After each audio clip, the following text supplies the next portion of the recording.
Most of what we learn in school skips the messy, uncomfortable parts of the past, but here on Raw American History, we go straight into the stories that textbooks usually leave out.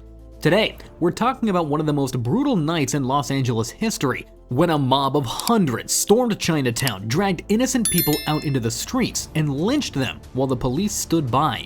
It's a story that almost no one learns about in school, but it's one of the worst mass lynchings in American history. This is the Chinese Massacre of 1871. In the 1870s, Los Angeles wasn't the big city that we all know today. It was a dusty frontier town with maybe 6,000 people, a mix of Mexican Californios, Anglo-setters, native people, and a small but growing Chinese immigrant community. Chinese immigrants had started arriving in California in large numbers during the gold rush. They built railroads, worked on farms, did laundry, cooking, and other labor that white settlers didn't want to do. But as jobs got scarce and wages fell, resentment started to boil. By the 1870s, anti-Chinese hate was everywhere on the West Coast. Newspapers called them heathens and coolies. Politicians claimed that Chinese workers were stealing jobs and polluting white society. There were signs up in shop windows that said "No Chinese allowed." In Los Angeles, about 200 Chinese men lived in a cramped area near Calle de los Negros, what we'd now call Old Chinatown. It wasn't much, a few narrow alleys packed with wooden shacks, gambling halls, and small shops. But to the rest of the city, it was already being painted as a dangerous slum. On October 24, 1871, everything exploded. That evening, a gunfight broke out between two rival Chinese groups. It started out as a simple dispute over a woman who had been kidnapped from San Francisco.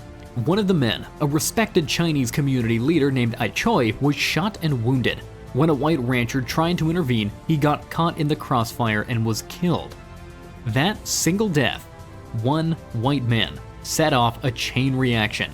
Word spread fast that the Chinese are killing white men, and within just minutes, angry crowds began forming near the plaza. First dozens, then hundreds, and they were armed with pistols, rifles, knives, clubs, anything they could grab. By nightfall, the mob was fully out of control. They stormed into Chinatown, shooting at windows and breaking down doors. They dragged Chinese residents out into the streets, beating them and robbing them. Some tried to hide in basements or climb to rooftops, but the mobs pulled them down with ropes. At one point, the mob even stormed the local wagon yard where several Chinese men had barricaded themselves. They dragged 5 of them out and lynched them from the beams. Others were hung from telegraph poles or makeshift gallows. There were police officers on the scene, but they didn't stop it. Some even joined in. By the time the night was over, at least 18 Chinese men and boys were dead, possibly even more. They were shot, beaten, and hung in public view while hundreds watched. One of the victims was Dr. Jin Tong, a respected physician who had tried to reason with the mob, but they shot him, stripped him, and hung him in front of the town's coroner's office.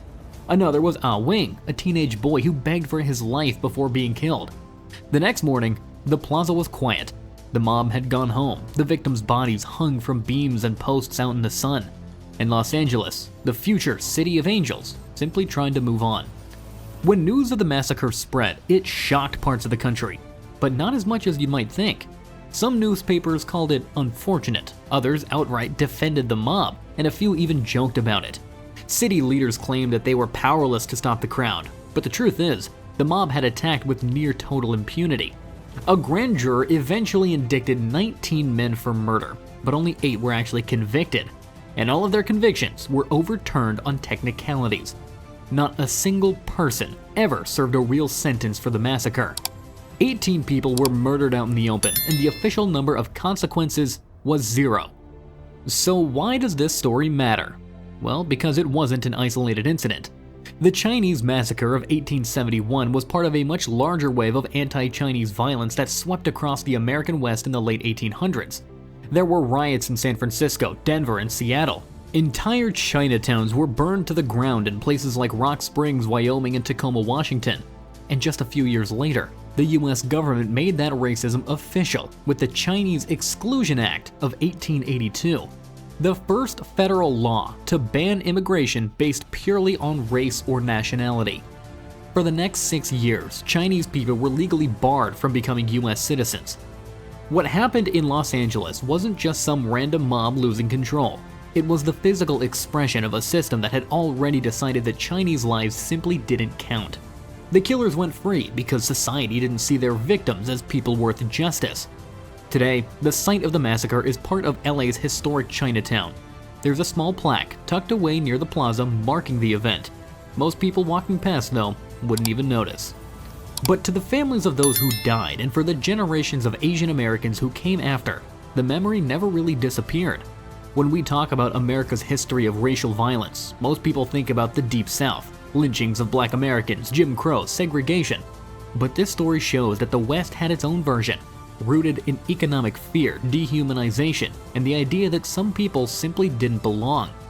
The 1871 massacre is a brutal reminder that racism in America has never been confined to just one place, one time, or one group. It adapts, it hides, it gets forgotten, unless we talk about it. The past isn't always clean, and it definitely isn't simple.